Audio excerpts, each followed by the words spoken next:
राणीपेंट पंचायतर शांतिनगर और सानखिंगा परिदर्शन कले पाला विधायक रूपेश पाणिग्राही।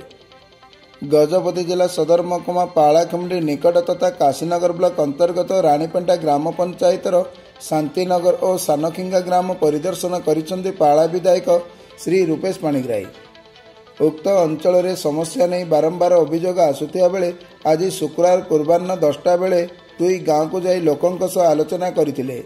एथिसह उक्त ग्रामर रास्ता नाल बिजुली भली विभिन्न समस्या सह अवगत हेबा सह तार समाधान पाई प्रतिश्रुति देइथिले।